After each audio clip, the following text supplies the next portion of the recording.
Bon, une petite démo pour faire une mini boucle dans le corps de ligne, c'est-à-dire dans le bas de ligne. Assez pratique et facile de réalisation. Là, vous faites une boucle entre le pouce et l'index de la main gauche.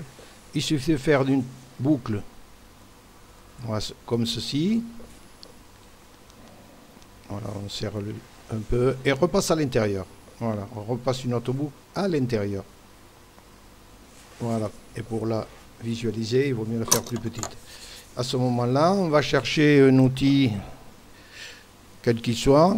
Là, on prend donc la boucle extérieure en passant par l'intérieur de la grande boucle et on tire. Et de cette manière, vous allez voir, il se tend. Il se tend donc par le petit brin. On l'approche. Voilà, par le petit brin, il suffit de tirer suffisamment et vous allez voir, il y a un blocage qui s'effectue tout de suite. Là, il suffit de tirer assez, voilà, plac, il s'est bloqué. Voilà. Et ensuite, on reprend le corps de ligne, vous allez voir, et là, ça va débloquer et ça va vraiment rester dans l'alignement du bas de ligne. On va le voir se débloquer et voilà, là, il se débloque. Là, il suffit de l'enlever et couper le petit brin. Là, on coupe le petit brin. Bon, là, j'ai pris du 26 centièmes maxima. C'est vrai que là, c'est un peu grossier, mais enfin. Et là, on peut effectuer des petites boucles vraiment minuscules. Et assez solides. Mais c'est surtout qu'elles sont dans l'alignement du bas de ligne.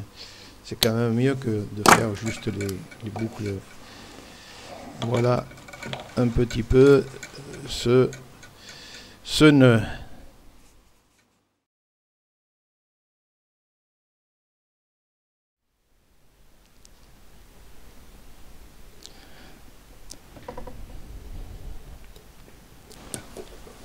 Bon, maintenant c'est pour raccorder la pointe.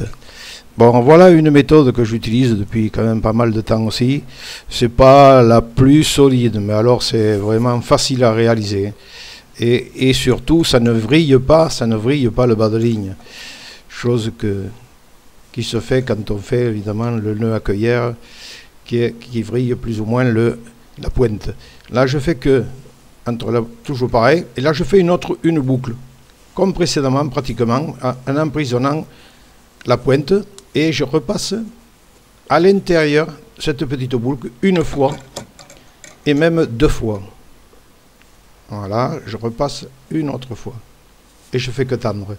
Et ce qui fait que vous allez voir, il y a un nœud qui s'effectue, donc il suffit de tendre, de tirer, et voilà.